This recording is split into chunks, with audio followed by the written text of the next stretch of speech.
The podcast is here!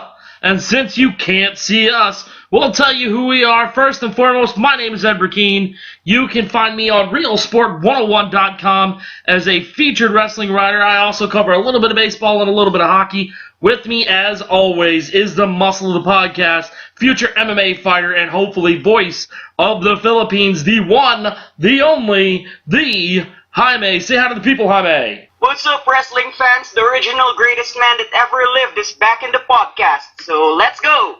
Alright, before we get started, a little something to tell everybody today. This podcast will be in two parts due to scheduling reasons. As you guys know, it's a little late to get on the web this week due to some work scheduling conflicts.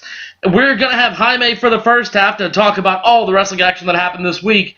And then on the second half, it'll be the showdown between me and the real Danny D, as he will try to convert me into watching indie wrestling. News tip for you, not gonna happen. Anyway, let's kick off the show, and Jaime, what a week it has been. We start with Monday Night Raw. What were your takeaways from Monday night? I actually liked the main event, you see.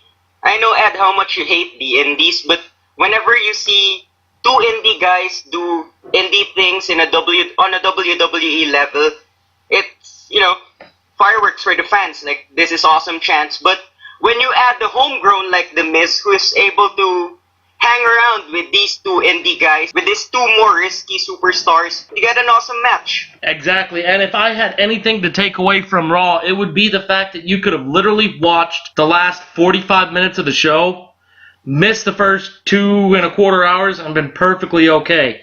The thing that you wanted to see was the main event, because not only did you see Finn Balor, Seth Rollins, and The Miz in the same ring, but we saw run-ins by Samoa Joe. Yeah, and speaking of that, Ed, we already know that The Miz has a bone to pick with Dean Ambrose, so there's going to be an eventual title match between the two. And we know that Seth Rollins isn't done with Samoa Joe, and eventually Finn Balor and Bray Wyatt are going to face each other. But what made that triple threat match good was that you never really knew who was going to win on the onset. Everyone had an equal chance, even The Miz, That is a good point. But the thing that I'm more worried about is you saw all three of the guys in the main event go into their feuds.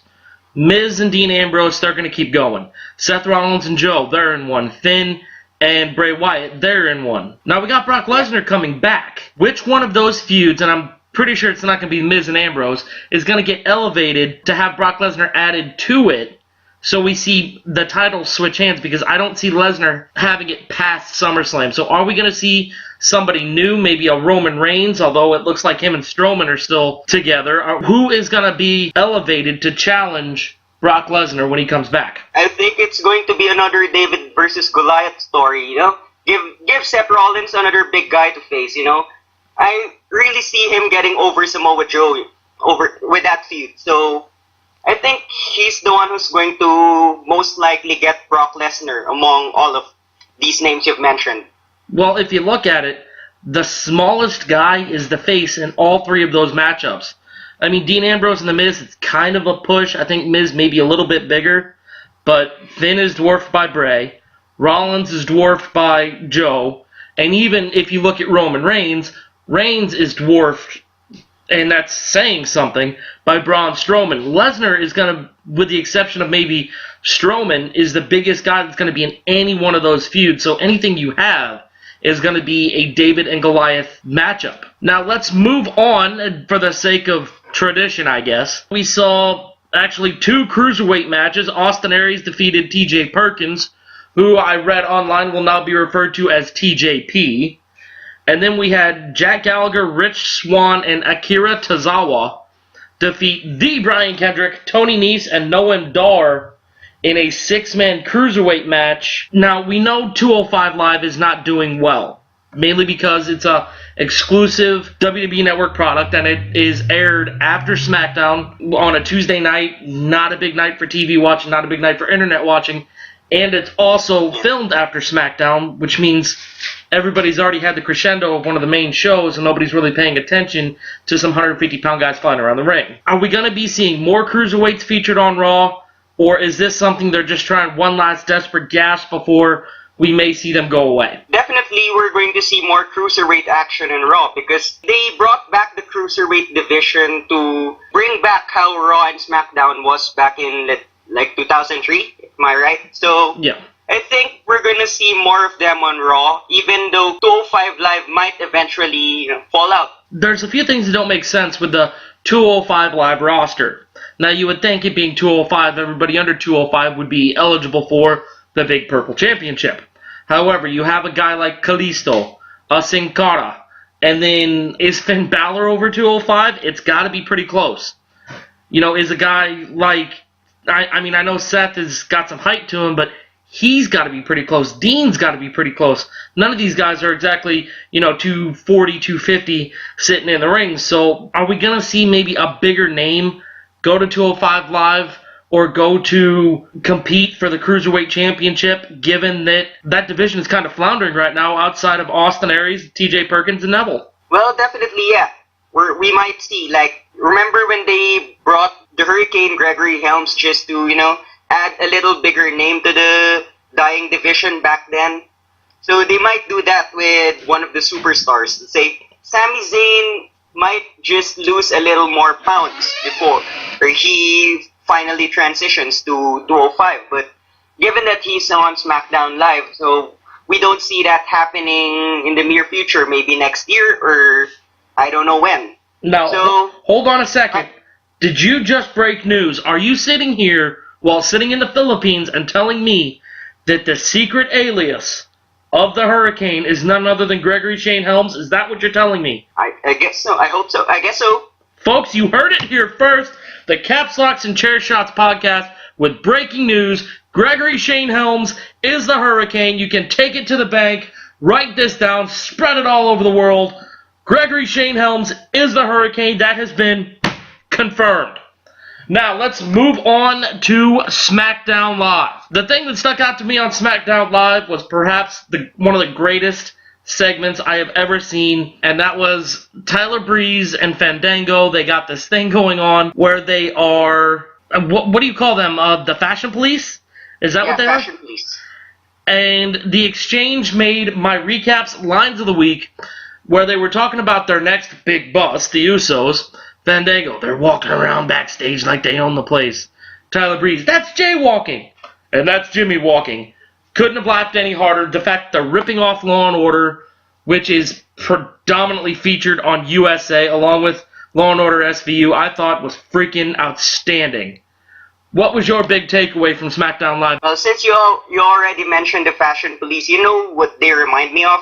Remember when Edge and Christian broke out of the Brood when they separated from Gangrel and they had this goofy gimmick of flash photography? Oh, the 5-second pose for flash photography.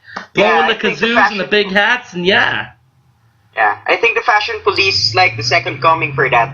That goofy gimmick that just got over. Well, Fandango has made pretty much his entire career of being a goofy gimmick that got way more over than what it should have been. I mean, when he was the ballroom dancer with whatever woman he was with, people were singing his entrance music, and then Tyler Breeze is cut from the same mold. This is a match made in heaven for them, and I couldn't agree more. I think they're going to really go places given the chance. They're both solid workers. Maybe Breeze goes down to 205 Live after they split up. Maybe he gets put in that cruiserweight division. But what else did you see from SmackDown? Is it true that the Aiden English segment where he was crying was a rip Mauro Ronaldo? I've heard rumors. It's a very Vince McMahon thing to do, to bring light of something like that. I thought it fell as flat as anything that I have ever seen. Nobody really cares about Cesaro's American brother crying like that. He literally looks like Cesaro that has been depressed for 5 years and hasn't found the gym. I thought it was just terrible. That's all me. And if it is ripping on Morrow, then, good job, Vince. Way to be the biggest a-hole in wrestling again. Let's talk about Dolph Ziggler for a second. I have been so high on Ziggler for many years. Since he started, I thought he should have gotten more runs with at least the world title. Because of him, we got a good AJ Lee. Because of him, we got, Big E Langston. So we wouldn't have had the great female wrestling we had a couple of years ago. We wouldn't have the New Day at all if it wasn't for for Dolph Ziggler, and he gave us some of the most cringeworthy segments with him getting married to Vicky Guerrero. What's your opinion on the show stealer? Right now, to be honest, Dolph Ziggler is starting to get boring because as the time came by, when his roles had eventually matured, it didn't just get along with the fans, unlike when he was that young, cocky show-off. Right. I hope to see him back. I think he's way better heel than anything else, and maybe he can get a push somewhere, but the way everything's going, it seems like he's going to be very much a JBL type character where he's just going to be stuck in the mid-card for a long time, maybe get a few tag team runs, but he's just going to be stuck in that mid-card till the end of his career where they give him a token championship run. Maybe think more like Mark Henry, something like that. Now, we did see 2 titles change hands on SmackDown. One happened at the beginning of the show with Shane taking the title from Jinder Mahal and giving it back to Randy Orton. And then we saw Jinder absolutely destroy Sami Zayn in a match that was botch-worthy, to say the least. Let's start there. Sami looked off, did he not? Am I wrong in saying that Sami looked about a half a second off there? Yeah, I agree.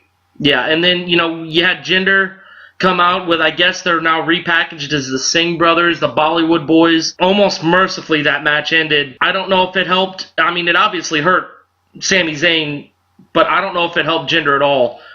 What do you think? Was that something that was worthy of that spot right there? Or should that have changed? Sami Zayn is starting to become sort of the glorified jobber or the gatekeeper. He was put over Kevin Owens just to get over it and give Kevin Owens the better spotlight. So I think that's what they're trying to do with Sami Zayn, because how many times has he lost on such a golden opportunity? You see, he lost the triple threat match with AJ Styles and Baron Corbin in it, and now he's losing to Jinder Mahal. I mean, he's losing, but at least he's losing to big-name guys. It's not like he's going out there and losing to Heath Slater. It's not like he's going out there and losing to Titus O'Neil or Goldust, if you will. I mean, he's losing, but at least he's still in that spotlight working with the big stars. I'm not sure that he was the right person to put Jinder over, especially to be the first match on the card on SmackDown. Let's go to the other title that changed hands, and that was Kevin Owens ending the 48-hour reign of Chris Jericho winning back his United States Championship. The beatdown sent Chris Jericho away for a long time. What were your thoughts? Where do they go with Kevin Owens from here? Well, eventually he's going to feud with AJ Styles, which is definitely going to be money both in the mic and in the ring.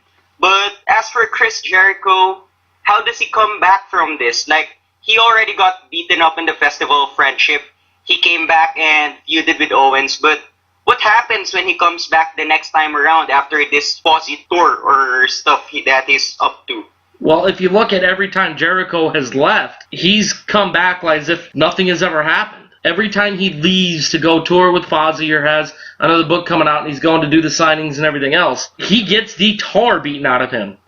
And 6 months later, somewhere around the Royal Rumble, he comes back like it never happened. And just, hey, that's over, it's done with, book closed, let's open up another one. And now he's feuding with, maybe even Sami Zayn would be a good feud for Jericho if he comes back at all. Maybe he gets a big name. Maybe he gets John Cena and Cena can retire him. Maybe he retires Cena. Maybe they both retire and it's a glorious thing for the internet to cry and weep over, so we never have to see the two again, both in the good and the bad, and that's coming from a John Cena fan. As for where Kevin Owens goes from here, my only question is, he's a heel. AJ's being booked as a heel. He's being cheered as a face, but he's being booked as a heel. So now we got 2 heels. Who turns? Obviously it's going to be AJ, correct? AJ's going to be the one that goes back to the good side? Yeah, definitely. Kevin Owens is just so over as a heel. Like, AJ can play the face or play the heel, but I think Kevin Owens never really played the baby face like in such a long time that it's going to take some time to build him up as a baby face. So I guess that's AJ who's going to turn face. Well, I think it's going to be a lot easier to turn AJ than it is to turn Kev. I mean, turning AJ is going to be something ridiculously simple. Kevin Owens comes out, beats the hell out of him. AJ cuts one promo and everybody's in love with him again. With Owens, as much stuff as he has said and done and everything else, I have no idea how they go from here if they want to make Kevin Owens a good guy. I agree. there is one thing we have to discuss on SmackDown. It's a horse that I have been beating for about a month now, and it should be dead, and if not, I'm not doing it justice. And I wrote an article about it. I mentioned last week's show about how Total Divas is killing women's wrestling in general. And I don't think that was ever more apparent than on SmackDown last Tuesday, where we had, I guess they're calling themselves the Welcoming Committee now, with Tamina, James Ellsworth, Natalya, and Carmella, as they took on Charlotte and Naomi. You can't argue with the booking. It was solid. But, and I'm going to say it again, Natalya went from being one of the best female workers in the entire industry. Somebody that has, it's in her blood. She has the training, the pedigree. You know, her husband is one of the greatest, best workers in wrestling right now. She went from being that and somebody that the fans ridiculously respected to a high school bully that's ticked off because Charlotte's getting an opportunity that Natalya has blown on more than one occasion. Carmella is a hanger-on. Tamina needed this so she can seem like she has some semblance of a personality. But the best thing about the Welcoming Committee is probably James Ellsworth. So that should tell you right there what I think about that Welcoming Committee. What are your thoughts on those four pieces of talent? Well, the Welcoming Committee is kind of a good thing given that they're kind of initiating Charlotte. But as you have mentioned, Total Divas is definitely killing that kayfabe. Like, let's say, Natalya's portrayed as such a very nice lady in real life in Total Divas in reality show, but she's the exact opposite on TV. But we also have to consider that Total Divas, the episodes aired on Total Divas are taped like months prior, let's say 4 to 6 months prior. I don't really know because there's sort of a discrepancy between the airing of Total Divas and the storylines. I don't know. I just think it's one of the worst things going right now for all of the work they put into the women's revolution and reintroducing a new women's belt and everything else to now where we're at. For one, I think they're wasting Charlotte. They're wasting Naomi. Well, I don't want to say they're wasting Sasha and Bayley because I was never really sold on them in the first place, but Becky Lynch is another one that I think, you know, she had a prominent spot coming out and saving Charlotte and Naomi, but even then, I think it's all a waste, and they could be doing something a lot more interesting and a lot better. Speaking of a lot more interesting and a lot better, that brings us to Thursday night and Impact Wrestling. Impact Wrestling had perhaps the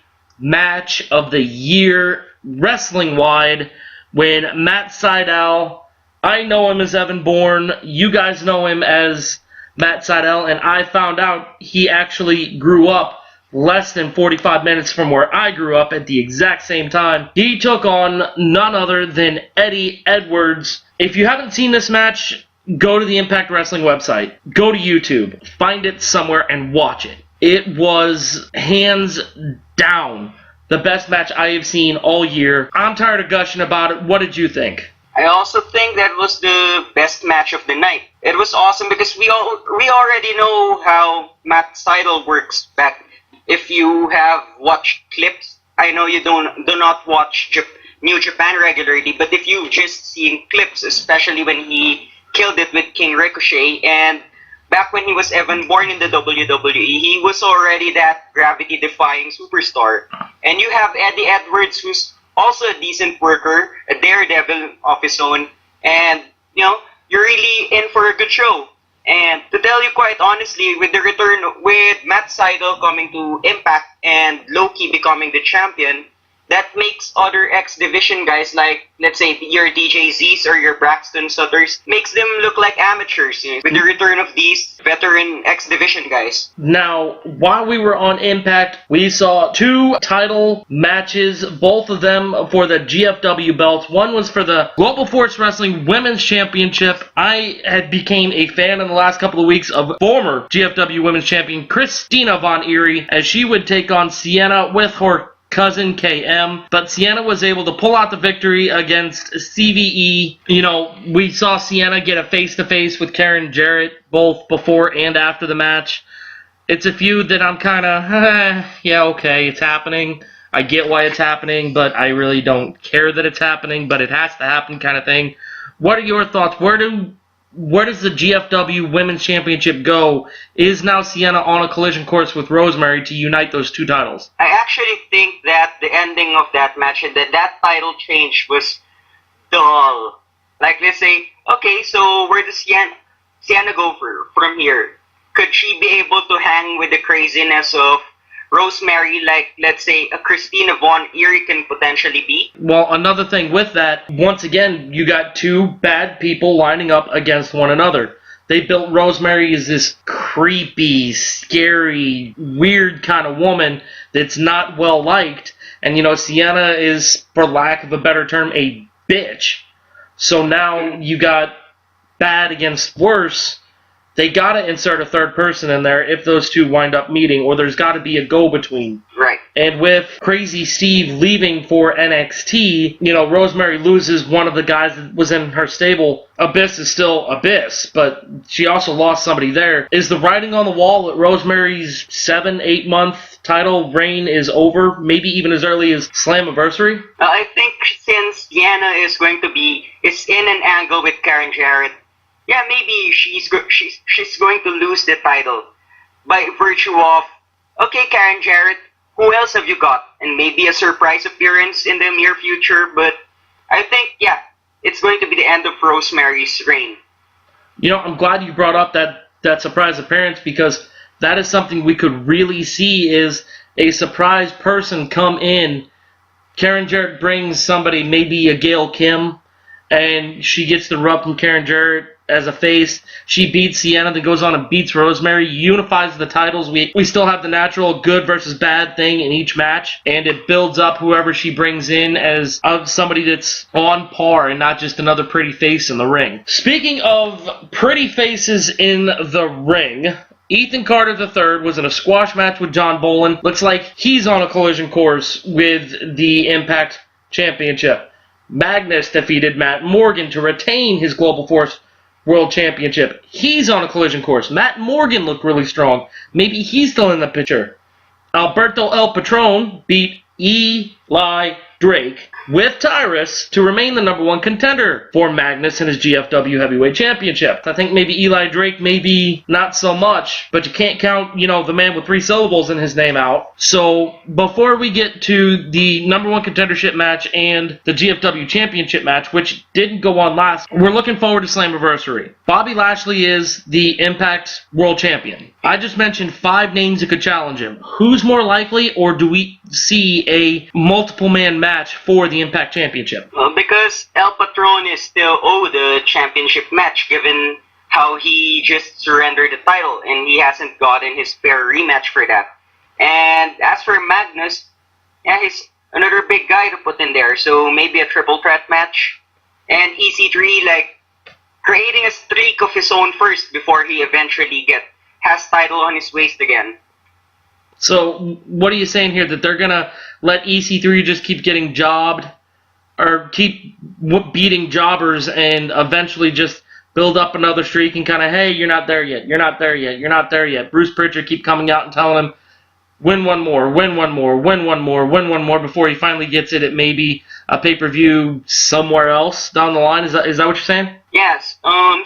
Some sort of like that. Since Bruce Pritchard already said that, try to find the EC3 that got lost. So, what was EC3 back then? He was beating all these jobbers, then this middle card names, building up the streak, eventually getting the title around his waist. So, maybe that's what has to happen right now. But the only difference is Bruce Pritchard throws in the names rather than Dixie Carter spoiling her nephew and giving her nephew easy matches. I like where you're going with that, and I think what we could see is maybe a path to redemption for EC3. Back where he becomes a good guy, because you can have him come out here and, yeah, say he beats up jobbers for the next, 4 or 5 weeks, all the way through Slammiversary. Maybe he even beats a jobber at Slammiversary. And then, he comes out, cuts a promo, I want the world title, I want it now, I want it now. Pritchard comes out and goes, the talent you've beaten in the last X amount of months is not good, so you got to beat the next class. and he beats up another class, and he beats up another class, and he keeps knocking down everything Pritchard puts in front of him before finally Ethan Carter III says, all right, I've done everything, and I'm going to kick your ass until I get Lashley. Then Lashley comes out to defend Pritchard, and EC3 and Lashley, or EC3 and El Patron, or EC3 and somebody else for the title. I think that is a hell of a way to go, because it makes EC3 legit once again. And if Bruce Pritchard's going to be the on-air voice of the whatever they're going to call themselves that are in charge of Impact, if he's going to be the on-air voice, he needs to choose a side, and I think that would be perfect for him to do right there. But let's move on. We had a World Championship match that was not in the main event, and that was Magnus defeating Matt Morgan. The Blueprint fell, although looked ridiculously strong, against Magnus. What were your thoughts on that World Championship match? Well, the match itself was good, but to be honest with you, on the onset, I already know that Magnus is going over, since he's the better matchup for El Patron, given that just physically, just by looking at it, Matt Morgan is more of like the enforcer image rather than, the face of the company holding the company's top title. I don't see Matt Morgan as somebody that can really be that guy that can take Impact where it wants to go, and they want to kind of bring legitimacy to the GFW, it being featured prominently on Impact Television. So I think we're going to see something fantastic between Magnus and El Patron, and then eventually the winner of that between him and Bobby Lashley, or him and the Impact title holder after Slammiversary, to reunite those belts. Speaking of El Patron, he took on Eli Drake and beat him to remain #1 contender. That match went on last. It would have been the match of the night for any other night that didn't feature Matt Sydal and Eddie Edwards becoming an instant classic. El Patron is definitely headed to face Magnus next week. The winner of that match looks to be going to see Bobby Lashley at Slammiversary. So El Patron and Magnus next week. Who you got? I'm going with, since Magnus still has the GFW World Championship, I'm going with El Patron by virtue. Oh, is that for the title? Is that for the GFW title? It is El for Patron Magnus. It is for the GFW title, and they haven't announced it, but I am more than willing to bet the winner of that match will take on Bobby Lashley at Slammiversary. That hasn't been announced, but I would say that it is gonna happen. So, Alberto, El Patron, and Magnus, who you got? I'm going with Magnus by virtue of El Patron can also be the one to face Lashley, but by virtue of scheduling, because I think El Patron has more commitments outside. You know how TNA, it's not an issue with TNA if their talent gets indie bookings. So, but just by virtue of schedule, maybe I'm having Magnus for Lashley. Well, whatever happens, I don't think it's over. I'm going to take Magnus next week so Magnus can take on Lashley. Lashley is definitely more physically imposing and doesn't need any help, but you're going to see El Patron interfere in that match at Slammiversary. You're going to see him take out Magnus, maybe even take out Lashley as well. To prove El Patron is a viable threat to Lashley, you're going to see him hit him. To prove that he's better than Magnus, you're going to see him cost Magnus the championship. El Patron is still going to be a big player. It'll give Magnus a shot at El Patron. It'll give El Patron a shot at Lashley. It'll keep the Magnus El Patron thing going on. It'll keep Lashley in position to where he still looks strong, because it took two guys to take him on in a match, and he still won and kept the title. I think those are the three you're going to see, with all due respect to your Matt Morgan and Ethan Carter and Eli Drake. I think that's going to be what you're going to wind up seeing. I agree. I like your idea better than mine. All right, well, that brings us to the midway point of the show, and this is where we are going to say adios to the muscle of the podcast, the one, the only, the Jaime. Jaime, you recently changed your Twitter account. Tell them where they can find you on Twitter. The Jaime Luis thing did not work out for me, so you can find me at The Great JLA. There you go, The Great JLA at Twitter.com. You can also find him at RealSport101.com, covering a multitude of subjects. Jaime, thank you for coming aboard, and we will see you next week. As for the rest of you listeners, stay tuned. Here in about 15 seconds, I will be bringing on the real Danny D, as we will have our encounter, as he will try to convert me to being an indie wrestling watcher, and I can tell you right now, he's fighting an uphill battle. So ladies and gentlemen, stay tuned. We will be right back. And as always, if you're not down with Jaime, he's got 2 words for you. Keep listening. There you go. Ladies and gentlemen, thank you for sticking with us. As always, this podcast is brought to you by RealSport101.com. No ads, just sport, covering everything from esports, that's your gaming venues, all the way through football, soccer, and everything else. If it's a sport or just about a sport, you can find coverage at RealSport101.com. Now, this has been building for several weeks. An independent arbitrator has ruled that the real Danny D can get his job back on the Caps Locks and Chair Shots podcast, but first, we had to get this all out in the open and off of our chest. This is what everybody has been looking forward to. With us now, the real Danny D. Say hello to the people, Dan. Let's refer to me as the real Zack Sabre Jr. fan. Oh. Let's make this official. And so it begins. Well, first things first, before we get into how much of a mark you are for anybody that can fly around the ring and put themselves on YouTube, let's bring out something that is very near and dear to my heart. Billy Corgan has recently purchased all the trademarks, the ring name, and the world title for the NWA, the National Wrestling Alliance. I personally think he should go and make this a rival promotion to the likes of Impact and possibly even grow it to maybe give the WWE a run for its money. However, it looks as though we could be seeing a revival of an indie promotion that could gain some steam and eventually become a major league. Dan, you know where my loyalties lie as far as the NWA goes, but you also know the hatred I have for everything that is independent wrestling. Where do you see... to have a TV deal so bad it's not funny. Absolutely. Especially if you can get on a network that's maybe just a little bit bigger than Pop TV, because I think the rivalry between Jeff Jarrett and Billy Corgan would be something tremendous. Where is the NWA going? It is going to be great. The NWA will be the 3rd largest promotion that has a TV deal, behind WWE and ROH. Whoa. Where's the love for Impact? You and I both cover Impact. I mean... Impact will be 4th. Impact will eventually fall behind NWA.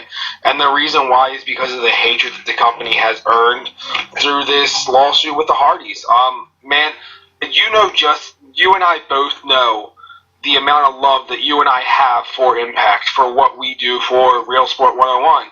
Which, yes, unfortunately, due to other commitments and other stuff that I have going on, I have unfortunately not been able to keep up with our power rankings, which we'll be getting together again this week, and this will be in a cumulative power ranking, so what you see coming will be from the past week from where I left off. So this is the week you want to get back in tune with the power rankings, and we will have from 1 to 10, and it will be the best power rankings out there for Impact Wrestling. Well, that's because you and I both share a common goal. As Ethan Carter III and everybody else tries to make Impact great, we're going to do our best to make the coverage of Impact great as well. Power rankings aside, NWA aside, I'm going to give you the floor until I get tired of hearing you. Convince me why I should give a damn about anybody that isn't in Impact or the WWE. The reason why is because we have guys out there: Tyler Black, Kevin Steen, El Generico, CM Punk. Some of the greatest wrestlers have came from these independent promotions. Yes, do not get me wrong, some of the greatest wrestlers are homegrown as well. But Claudio Cesaro, he is not under the bar. He is the bar. Oh, no raising it. Him and Sheamus, they're raising the bar. These guys have came from independent wrestling from all over the world. You have guys like Kenny Omega, who just recently turned down a WWE deal. We have Nick Jackson, Matt Jackson, the elite. Okay, And enough. let's not forget guys like Zack Sabre Jr., who is the true submission specialist. You know what? I'm not going to lie to you. When you started naming names, I completely zoned out. I got the Oilers and the Ducks going on. It's 7-1 right now, and I may have just watched somebody get murdered. Beside the point, that's how little I care for the independent scene. Yes, you know, you have Kevin Owens and all of these guys that got started Kevin in the... Steen, refer to him as his proper name. Peasant. Yeah, okay. You have all these guys that got started. But the way I look at it, it's like this. With the exception of maybe 5 total Hall of Famers going back to the 1800s, nobody came straight to the major leagues and is in the Hall of Fame. All of these guys had to start somewhere.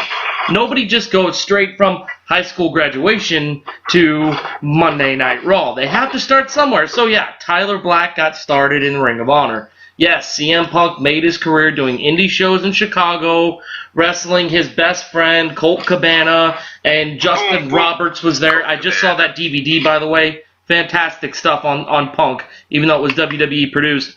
But yeah, it was great. It was fine. Whatever. Chris Hero is a god, I'm sure.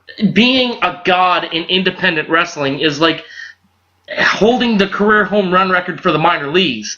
Yeah, it's something that may get you a beer in a certain town somewhere, but in the end, can you tell me who's the leading home run hitter in the minor leagues? No, nobody can. Can you tell me who's the leading goal scorer in the ECHL career? No, nobody can. The same way, I guarantee you pull 7 out of 10 normal Joes on the street that can say they've ever watched wrestling, and they can't tell you who the Ring of Honor wrestling champion is, or who's wrestling the main event at Rev Pro coming up that's real soon here in May, and yes, I paid attention.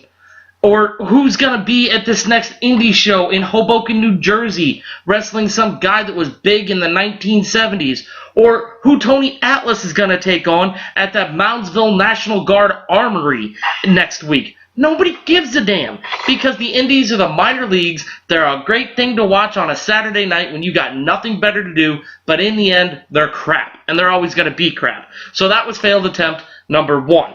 Now, here's your redeeming opportunity. I hear you marks talk all this stuff about Zack Sabre Jr. and about Pentagon Jr. or the 5th or the 3rd or whatever the hell he is. Why should I pay attention to him? Why should I give a damn who Zack Sabre or Sabre or Sabo or Sabu or who the hell they are? Why should I care? First reason I should care about Zack Sabre Jr. is because, for one, you can go on the WWE Network and watch this guy work in the ring. He turned down the WWE contract. If he doesn't turn down that contract, he has that Cruiserweight Championship. He has it. There's no way they give it to anybody else. That guy is one of the most talented guys out there. I watch WWE for the storylines. I watch WWE for the development and the storylines, and I watch it to watch these guys work in the ring. And it's where I can get my weekly fix 2 nights a week for 5 hours a week. When I want to watch real technical wrestling and I want to watch guys do standing moonsaults, do triple moonsaults, do a whole bunch of crazy shit in the ring, I go to FlowSlam.tv and I watch them work. I watch guys like Keith Lee. This guy is 320 pounds. He does a Harry Sunacina over the top rope like anybody you will see in the Cruiserweight division. He can outwork most of the guys in that ring. You will see these guys in these independent circuits on TV. Whether it is on ROH, whether it is on TNA, whether it is on WWE eventually, we're going to see these guys. The reason why you should care is because you should want to see some of the best technical wrestling in the world today outside of the WWE. Because unfortunately, you don't see moves like the Brain Buster and a Tombstone Piledriver anymore. Because they try to be safe because of lawsuits. I want to see the best work. I don't just want to see I want to see the best work in the ring. I like good storylines, but I also want to see good wrestling. Okay, well, to what you said, if I want to watch a, glorified stuntman, I'll watch Die Hard. I'll watch Indiana Jones. I'll watch The Matrix even. But I'm sorry, I don't put any stock in a fat man leaping off the top rope. Because it just doesn't make any sense. You have all these... Fat man? I am a fat man. Keith Lee is not a fat man. He is an athletic machine. How big is he? No, 320, like probably a solid 12 to 15% body fat at most. Still. I'm sorry. I mean, it doesn't interest me. If I want to watch glorified stuntmen do crazy stuff, I'll watch a movie. I'll watch a TV show. I'll watch a YouTube backyard wrestling crap that Bino Machino We're thinking about you, buddy. I'll watch some of the stuff he used to do, but other than that, I mean, no.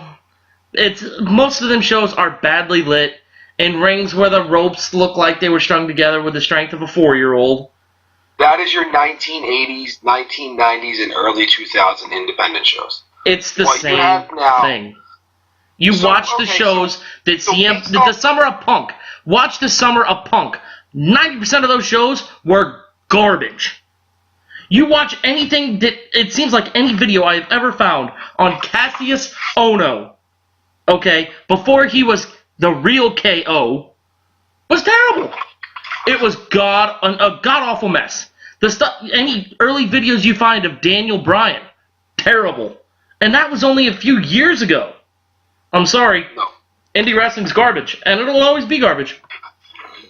It's garbage. Why are the top names in the WWE indie wrestlers? Because everybody has to start somewhere. And the top name in the WWE was never an indie wrestler. I'm sorry. In fact, the top 2 names in the WWE were never indie wrestlers. The top 2 names in the WWE today are not indie wrestlers. Damn right. The first one is the man that's the flag bearer for the WWE for about the last 15 years. Get his ass off of there. He's filming a movie. Ba-da-da-da-da. You can't even see him right now. And the second one... Exactly. The second That's one... that's because he's too busy doing a publicity stunt for proposing to Nikki Bella in the ring. I don't care. He's still the biggest name in the WWE. And the second biggest name in the WWE is the one in 21... Well, I guess it's 23 or 22 and 2 now, but he was the one in 21 and 1. He is the Beast incarnate. He is Brock Lesnar, and he was never, ever an independent wrestler. That's not where I was expecting you to go. I was expecting you to go with Roman there. I was expecting a Roman from you. Well, Roman's kind of fallen from my good graces. I mean, you can't have Superman get destroyed 2 weeks in a row by the Incredible Hulk and have it believable. Can't have Superman get destroyed by the Incredible Hulk, and then they take a picture together. Yeah. Overseas. I mean, I guess, when in Rome, do what Roman does, but God, that was a huge break in kayfabe. Good job, Titus, on that. Yeah, that was great. That was one of the things I was just like, oh man, kayfabe's not dead. Wait a second. Wait, is kayfabe dead? Yeah, it's deader than a door handle. Not to mention, other big Titus news. Apparently, he kicked the camera out of a cameraman and broke his hand and wrist. Shawn Michaels would be proud. He would. I mean, I'm sure Titus can't throw a super kick as well as the Young Bucks, but he might be able to throw an up kick that well. The Young Bucks. Now, tell me about these Young Buck people. Why should I care about them? Because they're just too sweet. So they're ripping off the Click. They're ripping off the NWO. Continue, please. Because so far, 0 for 1. Are they really ripping off of the NWO if Scott Hall's son was part of the Bullet Club until he got injured? How does that have any effect on the Young Bucks? Considering they're the Bullet Club. Okay. Too Sweet originated with the Click, which did originate in the WWE. Thank you. Which I will admit, but I will also say that it has became revived thanks to the Club and the Bullet Club. I mean... No. The Click died when the NWO died in April of 2002 when Hulk Hogan became a good guy and Kevin Nash tore up his quads again and Scott Hall climbed into a whiskey bottle. That was when the Click, Too Sweet, the NWO, that's when it all just died. And it should have stayed dead. Nobody else should be doing that Too Sweet thing that's over. That's done with. And I've been too sweeting people for years, dude. I know you have too. Exactly. But it should be dead in the ring. That would be like somebody coming out and calling people brother, or somebody ripping off the Macho Man, or Cactus Jack, or Dude Love. Like, are we gonna see Noelle Foley, who's getting trained in at the Performance Center in Florida? Are we gonna see her come out and go bang bang like her dad does? No, it'd be terrible. I even think some of the stuff that Charlotte's doing, that her dad does is terrible. I like the fact she's got a figure 8 instead of a figure 4, but it's terrible. Indies are ripping off the main stuff they see because people, oh wow, they're doing that. Well, they must be associated with that because the indies are a bunch of marked wannabe stuntmen who don't know anything about wrestling except what they've seen on TV and try to rip it off. That's what we all know. I'm just saying. That's what we all know. That's why the indies are terrible. That's exactly why the indies are terrible. Because they're not original. See the purest wrestling in independent circuits. This is what I've been trying to get through your thick skull. The purest wrestling. You're going to see the purest wrestling, the purest technical wrestling, the best wrestling you can find. You will find not in a VFW hall, not in a bingo hall. You're going to find it at Orlando live events, WrestleMania weekend, where you're going to see guys like Drew Galloway. You're going to see guys like Zack Sabre Jr. His name is Drew McIntyre. His name is Drew Galloway. McIntyre, continue. Leo Rush. All Ego Ethan Page. You are going to see these guys give you the best wrestling matches out there. They're not going to give you the best storylines. I will be the first to admit, independent wrestling does not have the best storylines. Half those guys cannot work the mic as well as anybody in the WWE. But they're going to give me the best action in the ring. And see, if you want... that's the problem. Because, and this is how I'm kind of a walking contradiction. My heart has always been with the old school NWA. The 70s, the 80s, up until Jim Crockett Promotions pretty much bought the NWA and it became WCW. The great thing about that was when Ric Flair was touring the country with Ricky the Dragon Steamboat and they were doing 60-minute matches all over the country and beating up local talent for the NWA, the thing that sets them apart from the indie wrestlers now is the fact that you could watch them at every show everywhere and be entertained 100% of the time. You can't do that with the indies nowadays. I can't go to a show, an MCW show, shout out to your school. I can't go to an MCW show in Boston and care about anything unless I'm there watching the in-ring action. I'm not invested in any storyline. I'm not invested in anything else. But you go back to some of the tapings, even some of the AWA stuff that was on ESPN that you can still even catch sometimes on ESPN Classic. You go to some of that stuff and you can turn it on, and it doesn't matter if it's an episode from April 1981 or December 88 or January 78. You can go back and you can be invested in that storyline by just watching one episode. You can't do that with the indies nowadays. You can't do that with anything nowadays. That's what separates it. That's why I can love the NWA and hate independent wrestling nowadays. I don't disagree with you on that fact, but what I want you to get, and what I just want you to watch, man, is I just want you to see some of these matches. Like, some of these matches, you won't see stuff like this anywhere on TV anymore, unless you're watching an ROH. You won't even see it on Impact. Like, the guys on Impact are great. The guys on WWE are great. You and I both know that I am a huge WWE mark. But just as much as I'm a WWE mark, I'm an indie mark just because of what these guys do. And they do it for the love of the business. They do it for the fans. That's because nobody watches them and there's no money in it. Look, no, that's where you're wrong. That's where you're 100% wrong. You got guys like the Young Bucks that'll go out there and literally almost put their lives on the line, but they make hella merch money. They make more merch money than guys in the seat up, the guys that are in this cruiserweight division, 205 Live. They make more money than some of the guys on NXT just in merch money. And you know what? You got some guys out there like Leo Rush that I hope Leo never signs with the WWE if they offer him a 205 Live contract. Because I would rather see him guys wrestle guys like McIntyre, guys like Ono, who he's done matches with, I believe. I'd rather see him wrestle guys like that and just go pound for pound and tit for tat with them because of the in-ring work that he does. And I don't want to see him get pushed into that 205 Live division because that division is shit right now. There are guys that are in that division that I would almost guarantee you, if it wasn't for the signature on that paycheck, they'd rather be out working the indies again and making their merch money rather than making their paychecks. And this is where I've defended this numerous times.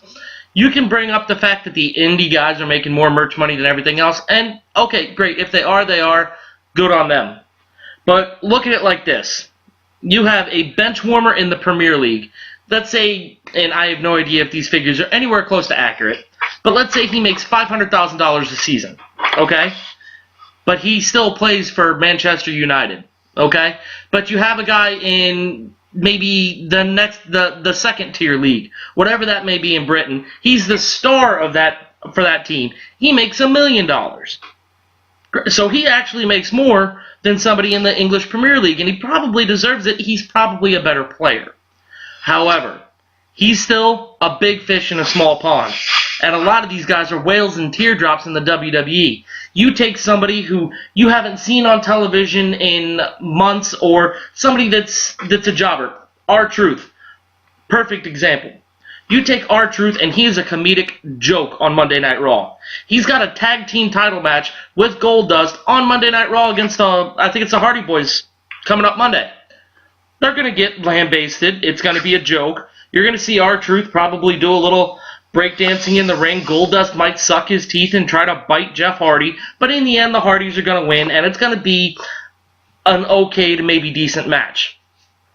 Say Tuesday, he gets terminated from the WWE. He shows up at a Ring of Honor taping on Wednesday, guaranteed he is a world champion.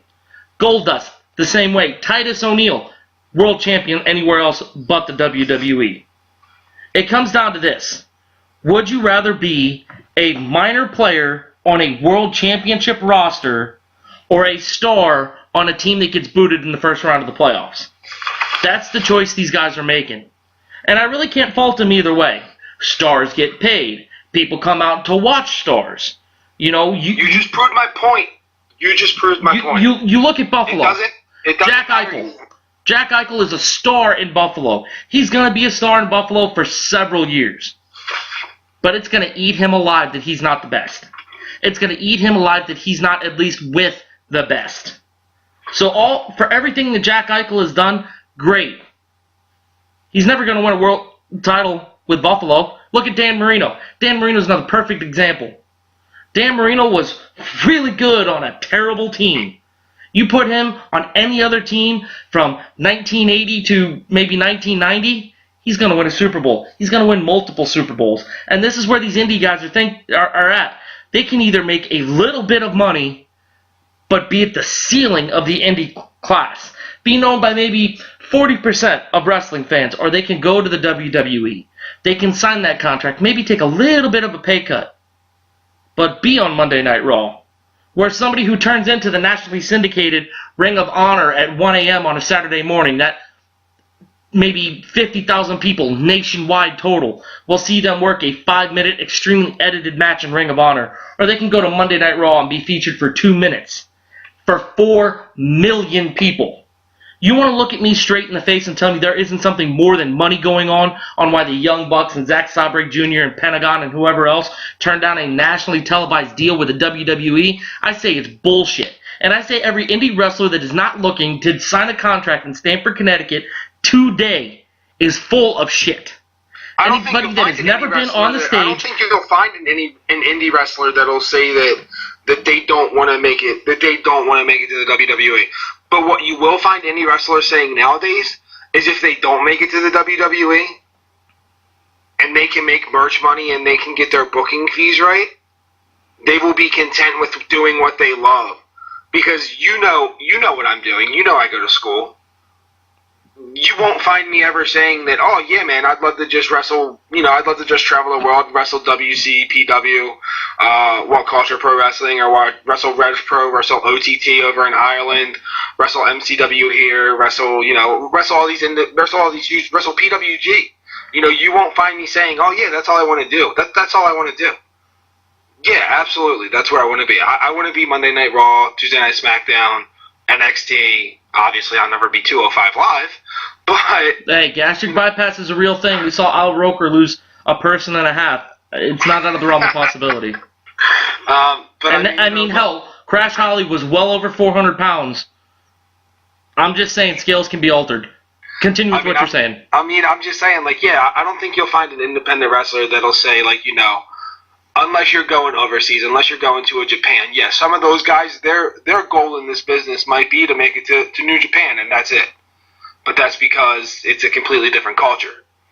You're not going to find an independent wrestler in the States to say that that's not what their main goal is to make it to the main stage. Because that's what it is. It is the main stage. I'll agree with you 100% on that.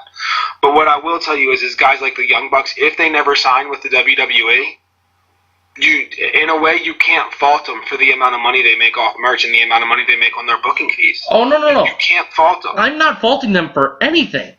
I'm just saying they're stupid for turning down a contract coming from Connecticut. Because if I'm sorry, I don't care what you're doing.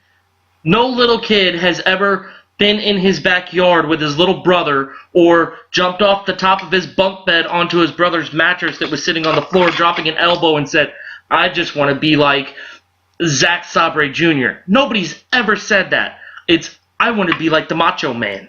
I want to be like Shawn Michaels. I want to stun somebody like Steve Austin. I want to give somebody the rock bottom like Dwayne. Nobody has ever said they want to be this independent wrestler. They said, I want to be this WWE wrestler. Nobody's ever practiced any special move. Independent guys out there. Evolve Zone. All Ego Ethan Page, man. Like, one of my favorite heels out there right now that's not mainstream. All Ego Ethan Page. That dude can work the mic. That dude can do anything that some of those guys that get the paycheck from Stanford can do. I'm not doubting skill sets here. His finish is a Dwayne slam. What do you think it is? Just based off of that? It's a rock bottom, obviously. 100%. I mean, these guys are just as big as marks as you and I are. Right, and I'm not saying that's a bad thing. All I'm saying is anybody that turns down the opportunity to go work for Vince McMahon is a damned fool. It is the big leagues, because you may be the greatest professional wrestler in the history of professional wrestling. You may be able to wrestle like Ric Flair and Steamboat and Austin and Michaels and Bret Hart, and you may be the best there is, was, and ever will be, and that's great. But unless you go to Stanford, and unless you get that TV time, unless you get that spot at a SummerSlam, at a WrestleMania, at the Royal Rumble, on Monday Night Raw, on SmackDown, nobody's going to know who the hell you are. Even if you are jobbing for 5 minutes, even if you have a 5-minute squash match against somebody like Braun Strowman, at least then you've been on TV. If you're wrestling a PWG show or an XFMPRCXW show, nobody's going to know who the hell you are. Yeah, there may be some guys that used to trade tapes back in the 80s who now trade links on YouTube. They might know who you are. Dave Meltzer might know who you are. But the average wrestling fan's not going to know who you are. But if you go to Stanford and you go and you're on an NXT show, a hell of a lot more people are going to know you. If you're on a Monday Night Raw, even if you lose, people are going to know who you are. You know who else started out as a jobber on Monday Night Raw? Both the Hardy Boys. Pretty much everybody that has been a star in the last 20 years outside of John Cena started out as a jobber in the WWE, and they made their way. That's the entrant. And any independent wrestler worth his weight in salt that sits there and turns down a WWE contract, no matter how much money they're making on merchandise, on booking fees, on anything else that they have, if they are turning down a contract coming from Vincent Kennedy McMahon with his signature or Paul Levesque's signature on that bottom line, and they are turning that shit down, they're an idiot. If they choose to stay in independent wrestling and not go to Stanford or not go to the Performance Center, not go to NXT, not travel the world with a WWE or even Impact, they're dumb. And that's somebody I don't want to watch. That's somebody I don't care to watch.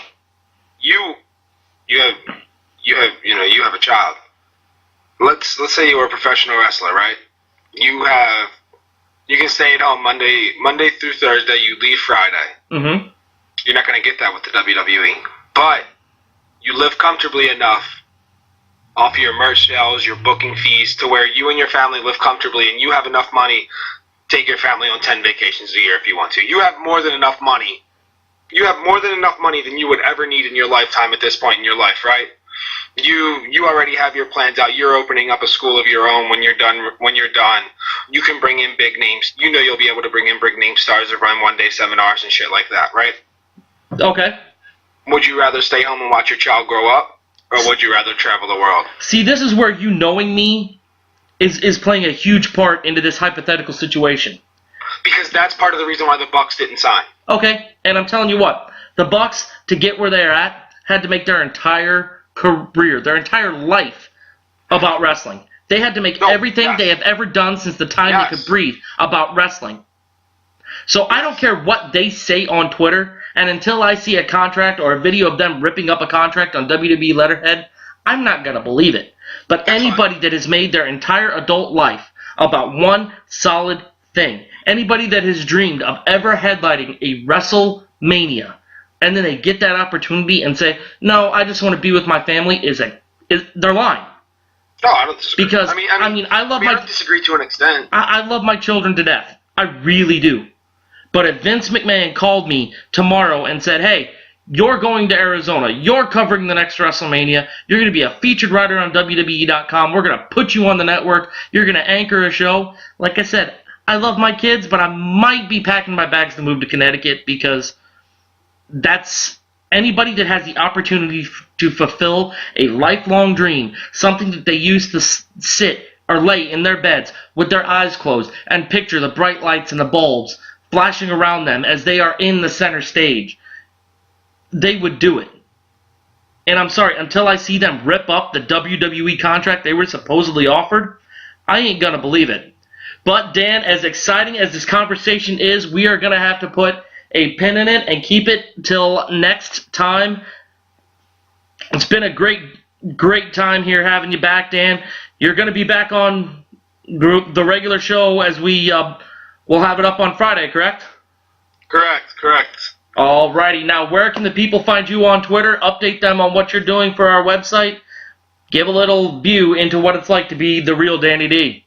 You can find me at Real D Direct on Twitter. That's DDORRETT. That's Real D Direct on Twitter. We're going to get back to writing this week. We've had some pretty hectic weeks here since WrestleMania. Catching up on some real life stuff. You know, real life does get in the way every once in a while from hobbies and from other things that we all like to do.